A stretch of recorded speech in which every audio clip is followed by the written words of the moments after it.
me that. And 1, 2, 3, 4, you declare a couple more? goodness gracious, it's great that people keep walking in though. It is. Well, why don't we introduce ourselves, and I say ladies first. Oh, thank you. So I'm not whoever left their table 10. I forgot my table 10. Kim Iverson Headley.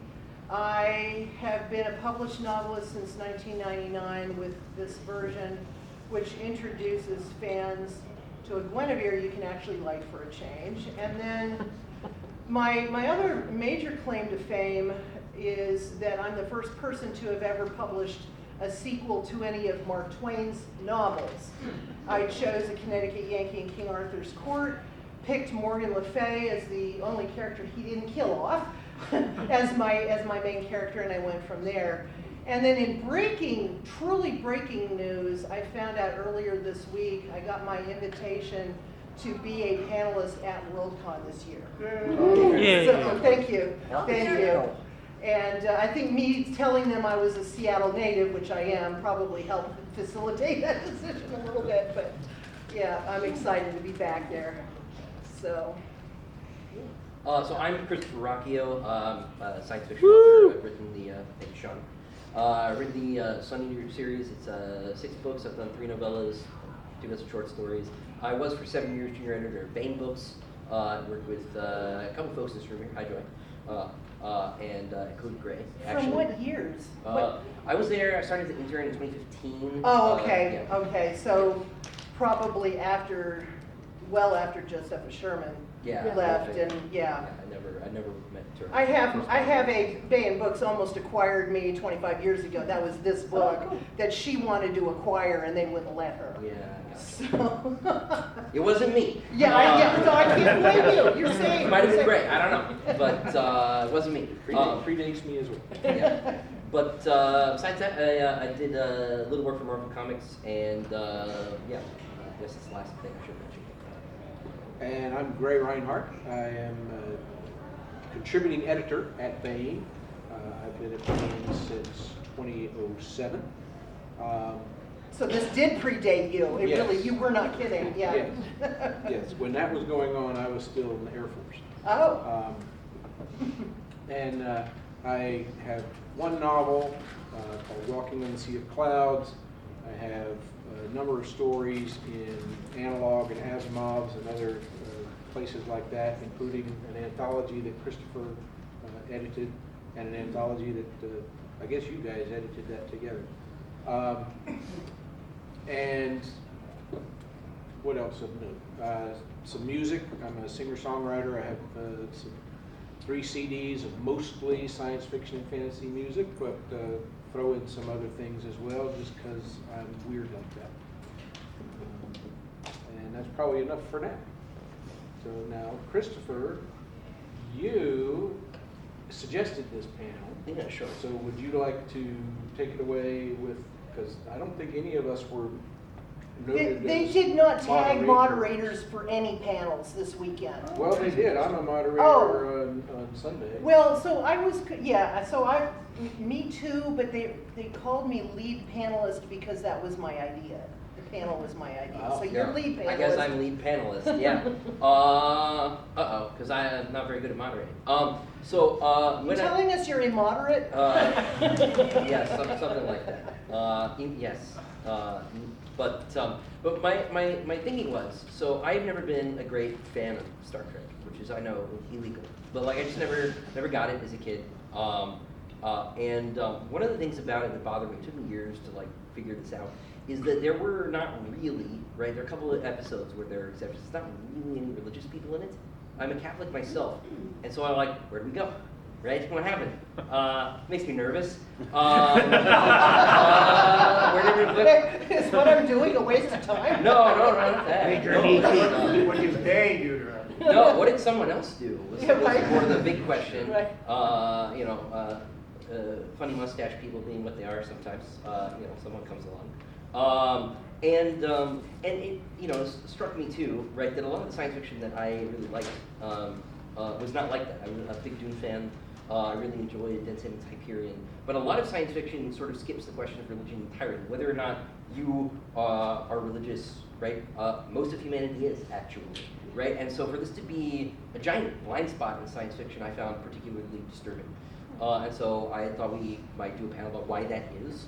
I can tell you why that is right now. I- Most of science fiction writers are recovering Catholics. Yes, God help. But yeah, sure, right? Like it's but I don't want to be personal with it, right? I thought like it would be interesting. Well, to, it is a good question. Yeah. And I think that from my observation, especially of authors on panels discussing religious issues, I think that there's the idea that if it's science fiction in particular, that people have this idea that science and religion don't mix, which of course historically is untrue. Exactly. Because of the vast number of scientists who have We're been men of faith. exactly,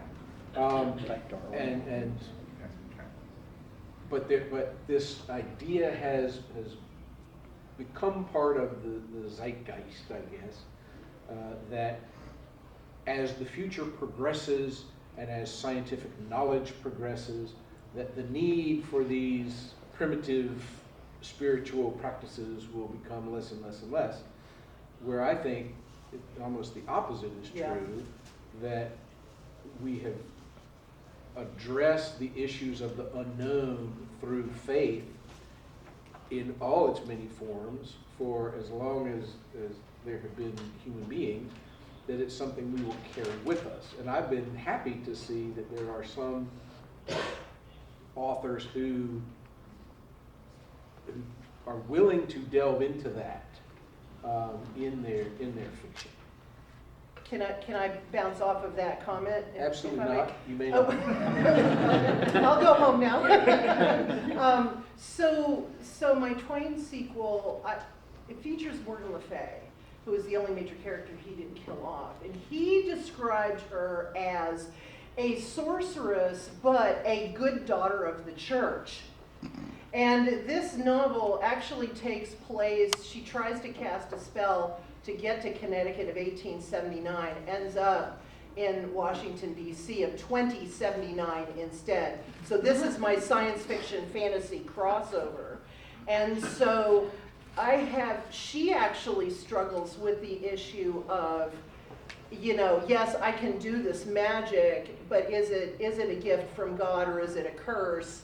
And that kind of thing. So, and to be honest, this book started by redeeming Guinevere from 15 centuries of bad press. I never thought I would do the same thing for Morgan Le Fay, but apparently I did for that. So, and one of the reasons this came about was her deep examination of herself, her place in her world, and where her faith fits in. So yeah, and I totally agree with you, Christopher, in the idea. I was so thankful that Deep Space Nine started bringing in characters of faith. With the Bajorans and so on. And yes, it was other faith, but it was addressing the idea that as human beings, whatever our opinions are about religion, we are spiritual beings at our core. And to ignore that is kind of doing everybody a disservice, in my opinion. Well, and it's doing bad world building too, which is just this is like my Or lazy world building. That's probably Unforgivable more sin. accurate, right? And you're right too, right? It's because it's an aspect of human life that is probably outside the experience of the average, especially Hollywood writer, right? I was talking to Gray earlier about this, right? Because I'm a huge Stargate fan, right? And Stargate looks at religion pretty hard, right? But it looks at Egyptian paganism, right, et cetera, right? Mostly, and it's like this is all real, but they're aliens actually, right? And I was saying to Gray, I was in rewatching it I think last year. Stargate? Stargate, yeah.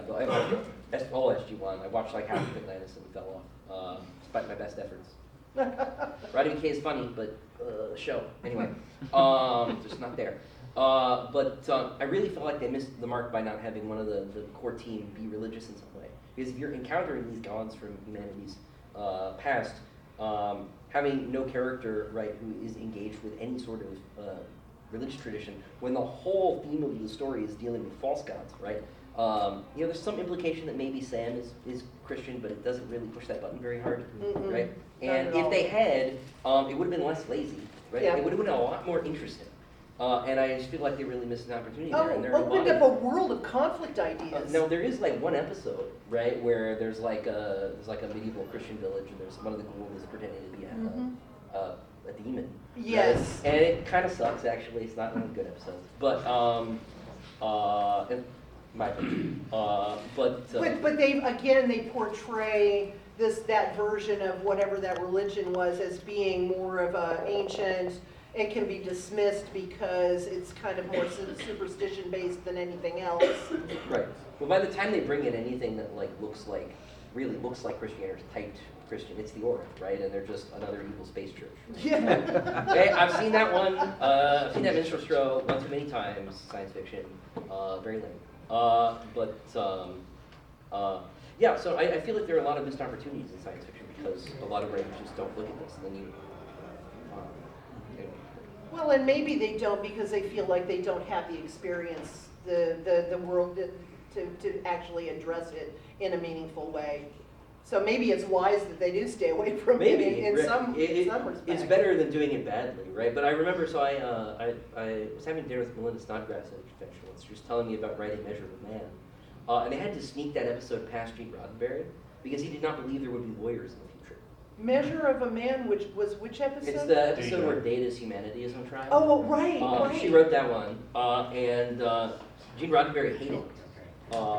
And she was like, he was insistent that there would be no lawyers in the future because lawyers are a symptom of a dystopian society, and so they would naturally go away. Because there would be no crime. What do we need lawyers for? She's like, contract law, Gene.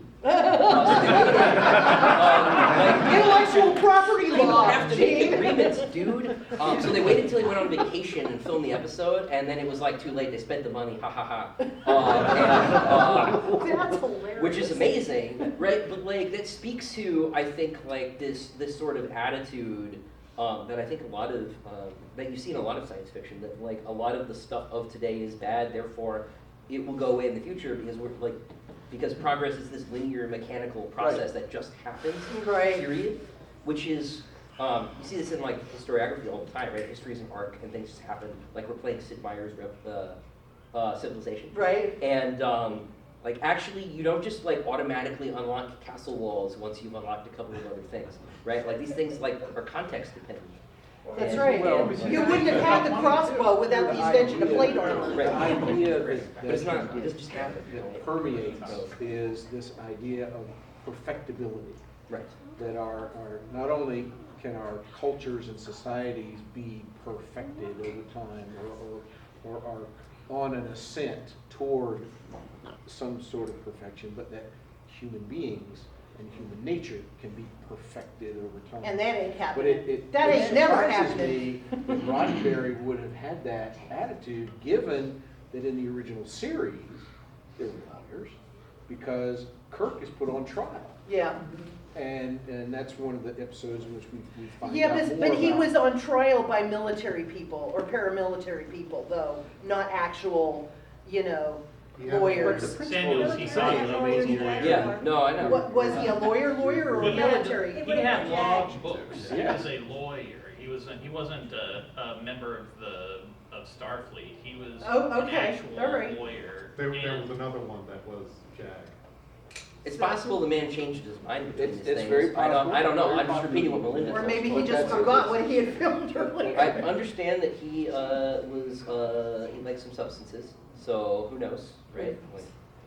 But Well, and I remember that, correct me if I get this title wrong, because I'm not good with titles. What is it, Bread and Circuses? Yes. Original series, where they had this whole, they thought, when they That's were what saying we we were worship talking the about sun, Yeah. yeah, and they thought they meant the physical sun, and no, it was the sun. The sun. And I remember hearing Roddenberry's comment about it when they were asking, well, you're atheist, why did you have something like this? He was like, well, because it was the obligatory Christmas episode. well, I'm glad the holiday schedule towards the end. But on that same note, there was an episode of Stargate SG-1 where Teal'c was very complimentary of Christianity because it was, not in his mind, based off of what he was just, the short sentence there was. Yeah. Not a false god and had a positive impact on the course of humanity. Yeah, no, there's a little bit like that. There's also the great Darth Vader joke, right? Yeah. But like I would have liked like more of that. Yes. Right? I'm sorry, the That's- great Darth Vader joke? There's a bit where they're talking about some guy, being born of a virgin and stuff, and he looks like Darth Vader. Oh, yeah. Very exciting. The midi-chlorian Yeah. business, yeah. But I think that we have to wonder too about the audience expectation and the audience acceptance. And it may be that, if Roddenberry was saying the audience is expecting around Christmas that there will be something that is at least a nod toward The reason for the season. prevalent Sure. religion in the country, or has there always been an element of the science fiction audience that would appreciate more of that, or that likes the fact that it's not there at all? I think there is. I think you're right, yeah. And I can give you somewhat of a personal example, because when I look at the reviews for my novel, I have a good review that says, hey, I really like this book, but there wasn't enough Christianity in it. And then I have a bad review that says, well, this book was okay, but it was too preachy. Same book, but read by two different people with two different sets of expectations. Yes. And probably we're never two going different to worldviews. please, everybody all the time. But there's that sort of element that comes into it. But here's the question: with yours, and you have what Twain has said about that Right, the character, and I have to now carry you're it gonna forward. Extrapolate that. Yep. And you were able to use it as, here is a genuine sort of dilemma Mhm. that this character faces. Yep, Christopher, when you are building a far future environment that has grown out of our current thing, it's humanity, spread to the stars, and changes in practices and beliefs in much the way that Dune had, the Orange Catholic Bible and Sure. the Bene Gesserit and all of the things that Frank Herbert was able to sneak in. conceptualize. How do you go about making some of those pieces fit that on the outside you think, is there room for this? After you. Well, so we all create God in our own image. Okay, so yeah, is there room? Yeah, there's probably enough room as there are people on this earth, and whether we choose to conceptualize God or not, if we ever sat down to do it, that's what we would come up with. So yeah, I'm sure, there's always room for expanding on the philosophies, Well, I was specifically asking in the Sunny. To me. Oh, okay. I thought it was for both of us. Yeah, okay. I'm so I sorry. was Yeah. using her example and then. Oh, feeding okay, into I'm the sorry, I question for you. misunderstood. I did too. But That's okay, I didn't do it very well. No. For me, so actually it's because I was frustrated with Dune. I love Dune, but I had like any writer, I like this, but and one of the places I was frustrated with it was actually how little connective tissue to our time and place that setting has. Besides some according to my friend who speaks Arabic, shoddy Arabic terminology, and a couple other things. There's not that much, right? There's there's a seashell that's from Earth in the second book. There's a Van Gogh painting in 6, I think. There's a reference to Bach in 4, but there's not a lot of stuff, right? And you see this in a lot of deep time science fiction. It's just all this stuff is gone. But the stuff that we have that's really old, right? We actually put in museums, and we try to find more of, and we keep around, and maybe not everybody you know, is super conversant in these things, but like, who's heard of Gilgamesh? Show of hands. Yeah. Okay. Like, right. There you go. Who's read it? Anyone? Right. I've listened to it. Yeah. There you go. Counts. You know. I listened to Captain Picard talk about it. Hey, I was right? gonna thank you. I was gonna say that one myself. You know, good enough, right? But it made it into Star Trek, right? This stuff hangs around. So I wanted to sort of, you know, rethink the deep time thing, right? And there are also institutions that last a long time. The Japanese royal family is at least 1,000 years old. They would say 3,000, right? The Catholic Church is 2,000 years old, right? Things actually that stick around a long time seem to stick around a long time. Because they have a solid foundation. Yeah, and because people care about them and maintain them in some way. There are all sorts of traditions, right? There are like stores in Japan that are centuries old, right? Hotels, right? You know, we preserve ruins. And so I wanted to sort of focus on that, right? And to have actually as much connective tissue to our time. And that includes a lot of things, but like it includes religion. There are new religions in my setting as well, right? And there are ones that are like obviously manufactured, you know, got my, you know, evil space church, right? But I've also got the actual one, Yeah. right? Because a point of comparison needed to be made because I wanted to talk about this problem I have with science fiction, which I love, right? But you know. But you're like, trying to fix it in your way. Yes, but like, you know, we all, you know, like love is difficult, right? You know, so yeah, that was sort of my. That's the romanticy panel later. Yes, yeah, 11 p.m. There are a lot of hands up. Oh, cool. And so I think, I know you had your hand up very early on. So. Well, I just wanted to say that I think it's unfair to characterize it as lazy Hollywood writing in sci-fi. First of all, the original Star Trek series had some of the best sci-fi writers of the 60s and 70s writing for it, writing these episodes. And the decision to leave God out, to leave religion out, is a much more complex one than just, I don't like religion, I don't think it's going to be there in the future. You got to think of how many different sects of religion, just of Christianity there are. You don't want to be the one who says that in the 23rd century it's going to be all Lutherans, or it's going to be all... or we're going to have 40 million sects instead of the current 40,000. That's very true. And I would point out, though, that I think what I heard them say was not lazy writing, but lazy world building. Yeah. That's what I mean. And it's to not ignore it. That's what I mean. Was it's a not choice. It's not about ignoring it. It's about deciding what is going to take its place.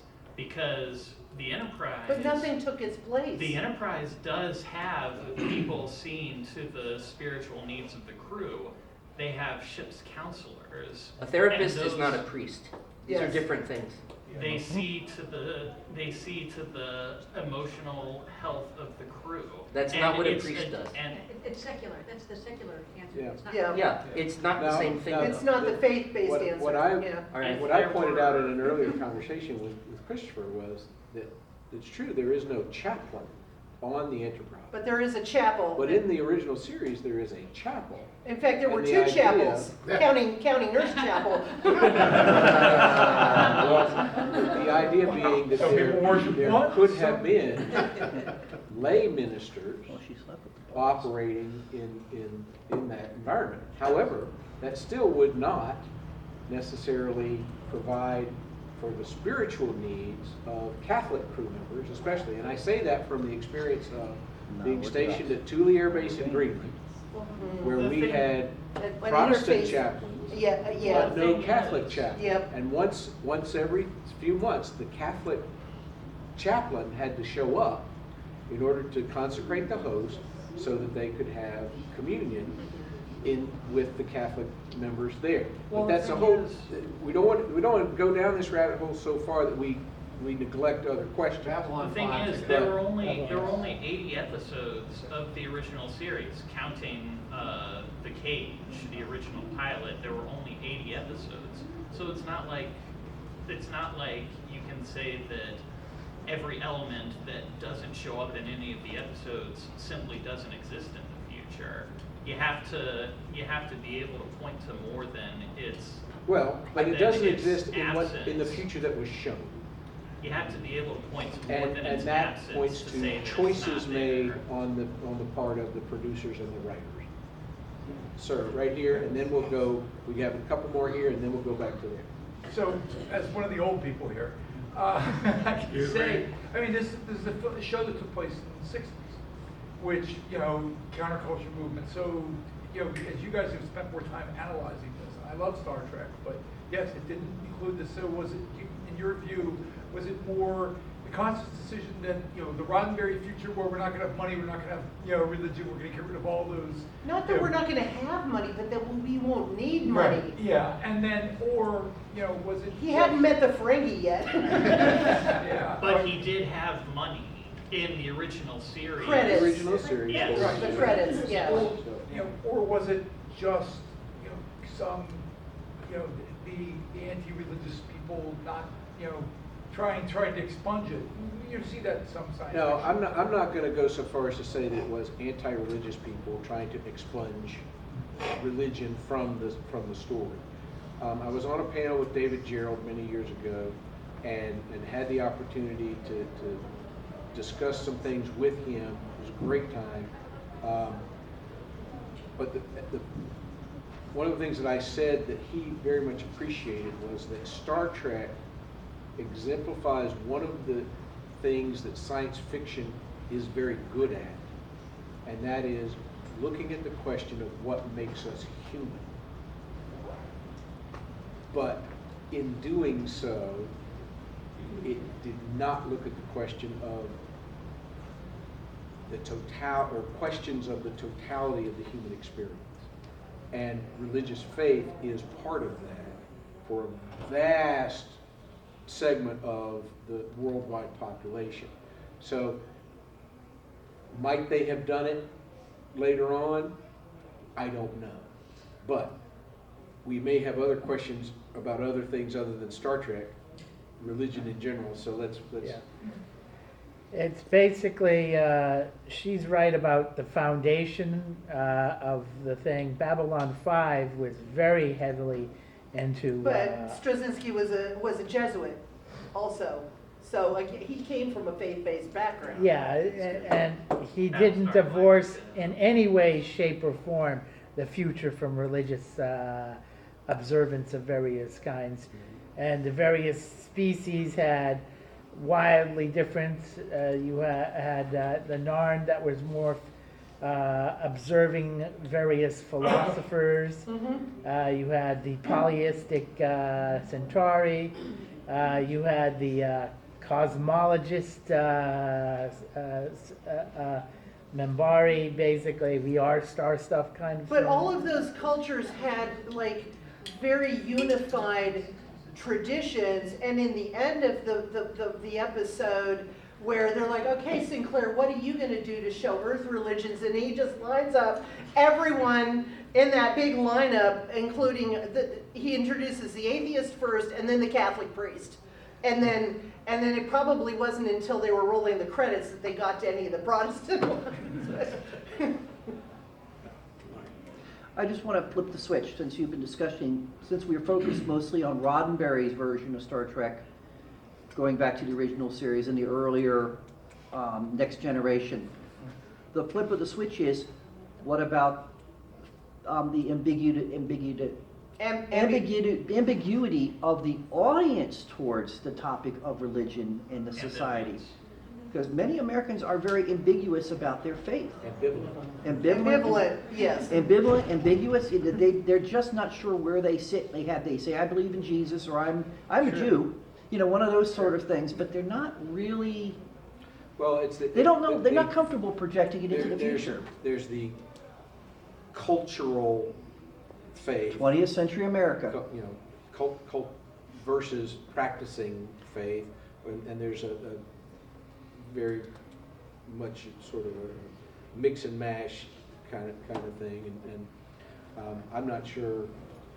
This goes back to what you were saying, though, right? Which is that there is an audience expectation, and so there is this phenomenon in really anything, right? It's true in politics too, in art, audience capture, right? And so, like, the audience does set an expectation for what an art form should look like, right? And your job as a writer, as a filmmaker, as a politician making a speech, right, is to sort of try to find a compromise between your vision and the audience's, right?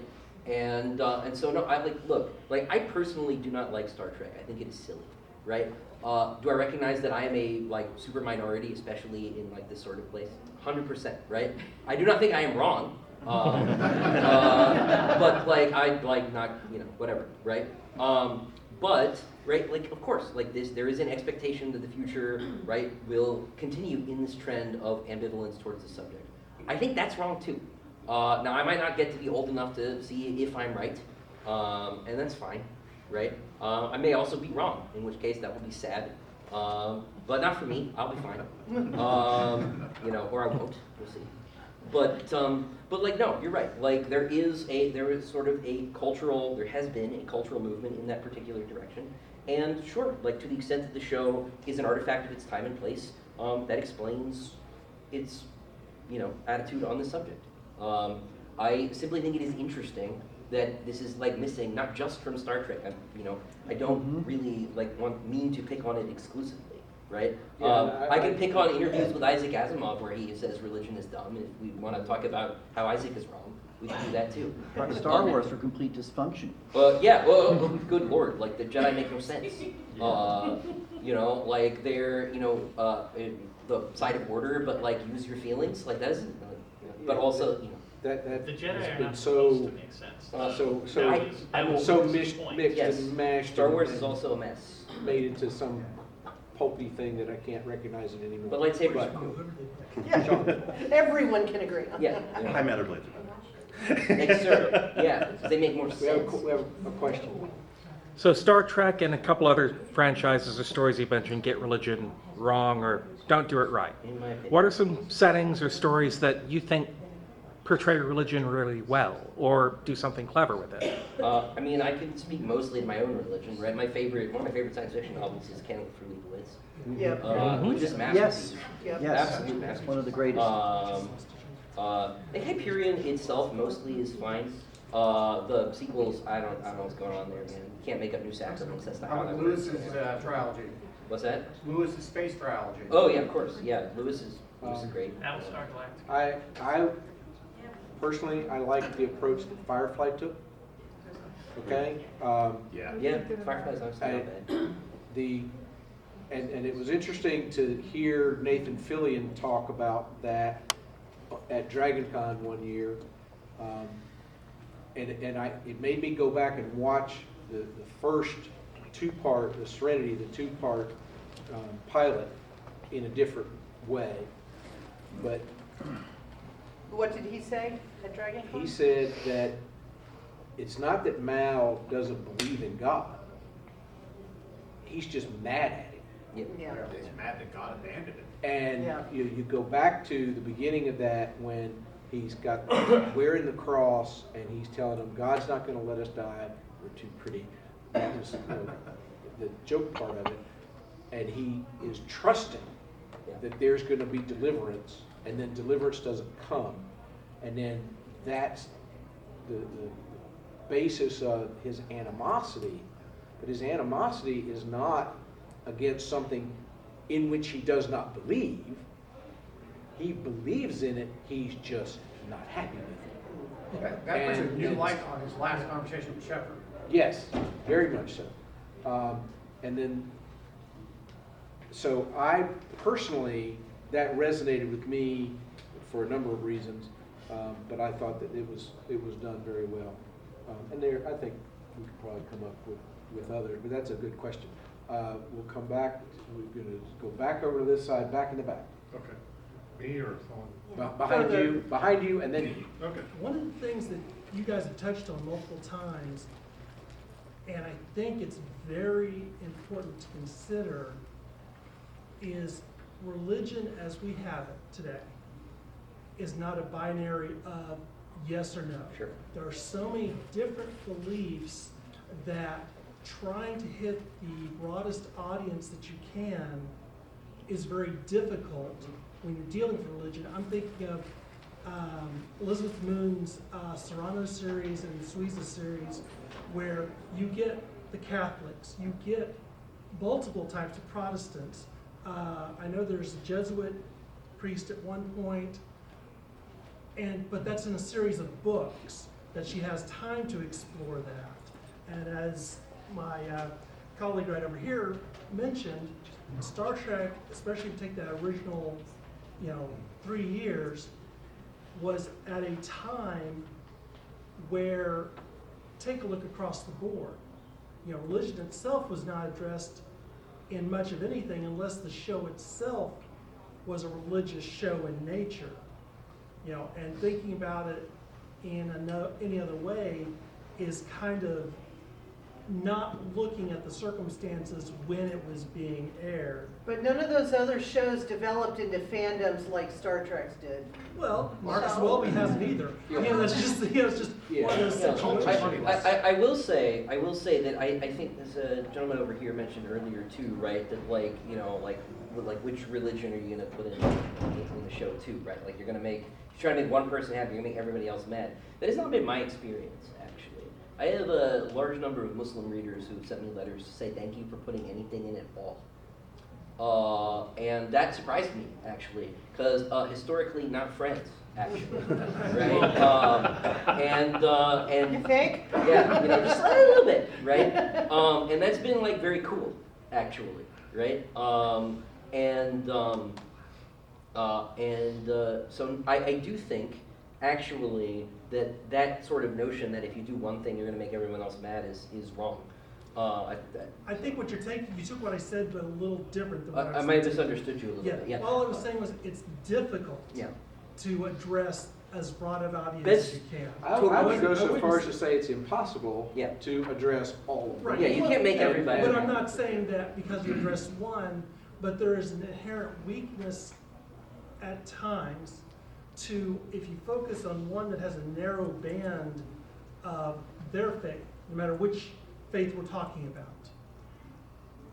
you kind of do a disservice trying to talk about religion in that circumstance. Because what you as a Catholic believe is might not different apply to sure, of course. what me as a Protestant follow, which, what a Jewish gentleman follows, and by, throughout the line. Absolutely, sure. And that makes it more difficult to do, especially, and let's go back to any TV show, you don't know how many episodes you have. Firefly is such an exception because of the fact that in 12 episodes they addressed it more than many shows ever did. 100%. And again, I don't like Star Trek, but my point is not to just believe. That's not why I named it this. I just thought it was a good title. Yeah, right. It's a great title. Well, if you don't mind, before we leave his topic, I was gonna say something, and now we may as well go to that question because it's Never mind. Maybe we'll circle back. So, my one curiosity is, and you kind of touched on it a little bit, but there's an added effort when you add a religion to writing, and that is you have to bring in the entire culture. The Bajorans on Deep Space Nine had seasons where you were finding out about their culture, and then you have the additional difficulty of Frank Herbert was Jewish. How is he going to portray a Catholic culture in his universe without some sort of bias slipping in, because he's experienced it from an outsider? Same thing with Protestant, even Protestant versus Catholic, being raised Catholic. As a young kid, I had very different perceptions about the Protestants. I thought they were all Catholic and just offshoots. Well, the thing I was going to say was, as a writer, I have found that a way that helps to facilitate is to do your research on cultures, religions, those kinds of things that are not within your own worldview, which in doing that, in my case, I will say, has helped me to develop a deeper respect for those cultures, those religious practices, those traditions, and so on.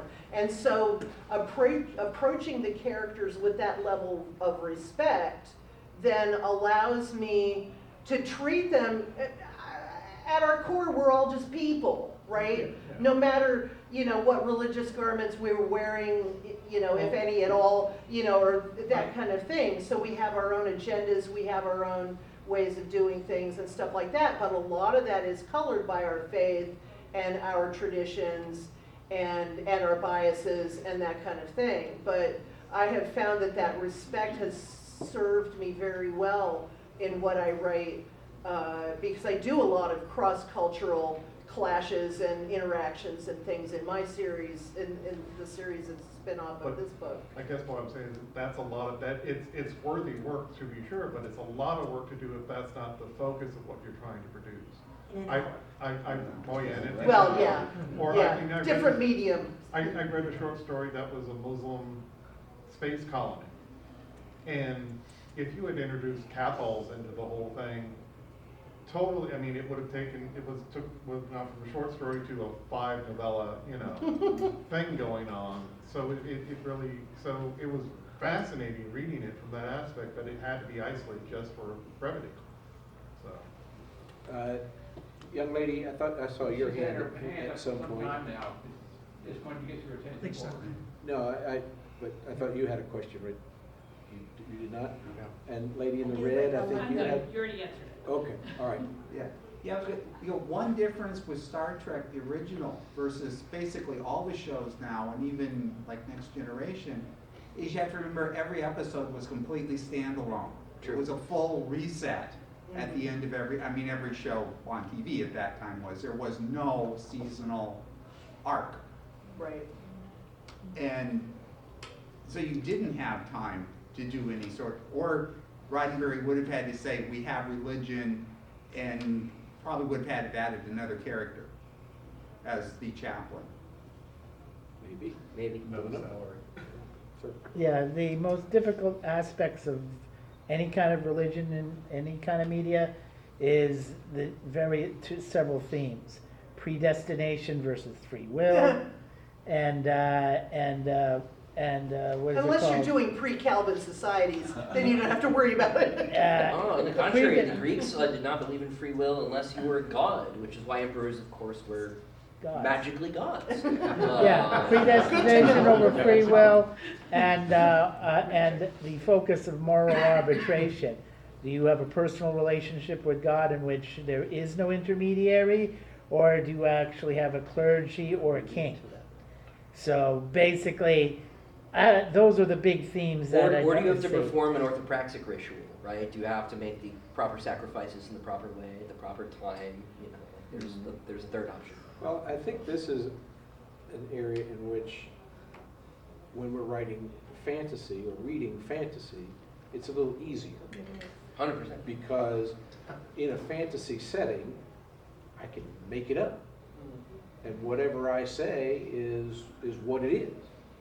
But if we're writing science fiction and it's an extrapolation of what already exists, then we have to hew a little more closely, depending on especially how far out we're going. My novel is very near future. So the people in it are people like us right now. And they have different attitudes, some positive and some negative, and sometimes those attitudes clash. And that, out of clash and conflict comes drama, and that's what hopefully makes a decent story. When you're writing something that is thousands of years in the future, that gives Christopher a lot more room to look at. Here's an offshoot, here's something new, here's an alien aspect, or here's people who, as a culture, moved to this set of star systems and their culture grew and changed in certain ways. And that's part of what makes his series absolutely fantastic. That's kind of Oh, yeah. I do have a religion that's a species of Buddhism that got confused and thought King Arthur was a bodhisattva because It was a dumb joke in one line, and it just kept coming up, and it's like a whole thing now. So, I have a bad feeling about this. yeah, I have a super bad feeling about it. Yeah. Now I see, I'd like to make several points. well, One of we're them really is- asking one of for them- questions more than points, so Well- hopefully there's a question in there. Okay. Please phrase your answer in the form of a question. And unfortunately, Alex Trebek is now a bodhisattva. But of the panel, how many of you watched the original Star Trek when it first came on? I did, obviously. I was 7 years old and I remember Okay, watching my so parents you and watch I, it. right? Oh, no, it was in reruns. Okay. Sorry. What I know I remember look very old. clear- This is important. I'm only 20. I'm 75. Okay, so I watched it, and I didn't watch the first episode. You know why? What kind of science fiction was on television at that time? And we don't talk about Outer Limits and so forth. Green When screen in girls. space, absolute dreck. And I knew Star Trek was going to be the same way, except it wasn't. And it took me ages to see that first episode. But remember that it was new, it was chancing. They had a hard time getting. She was about 15. You were about 15 when it was No, on. I was 18. 18, okay, all right. I remember I was working college and I had to kind of take off and watch it. I mean, I was there for the moon landing, but Well, not there, but. I was 7. but it was really hard to get the networks to buy the damn thing, so they had to be careful about what they did and did not show that first season. And as my colleague pointed out, by not saying anything, you're liable to offend a lot less people. And the other thing is, would you say that the audiences for visual science fiction and the audiences for written science fiction, there is an intersection, but the visual one is much bigger and much broader and not as nice as we are. I think that had a lot to do with the writing. And as the gentleman said, they were all standalones. I also remember, my colleague tells me that Gunsmoke and Bonanza occasionally made mention of people going to church, but I don't remember any mention of religion whatsoever in television then. That is context that you might want to think about when you are criticizing that show from the perspective of people who watched the new stuff and then went back and watched the old stuff with the cheesy sets and everything else. And every time, by the way, you walk through a supermarket door and it opens in front of you, you go down to Star Trek. Well, in the floppy disk. I'm sorry that you got the impression that we were trying to single it out for special criticism. It was used as an example And that yes. in a broader context, I think But I think we it will was the wrong agree example. that Okay. religion as a practice, religion as a discipline, religion as sets of core beliefs have for a long time not been portrayed or have been portrayed in a negative light I'll grant you that. in much of science fiction, both teleplay and narrative text. And that, I think, was the point of, how do we address that? How do we overcome that if we want to? Yeah. We only have a few more minutes. I think we have time for a couple of questions. There's a new one, new and hand way back in people the who back. haven't asked questions before. So, So you guys have talked about a lot of fiction where you think that religion has been handled poorly. Can you give examples of things that you enjoy where you think that the diversity of religion or just the religious experience of humanity is handled well?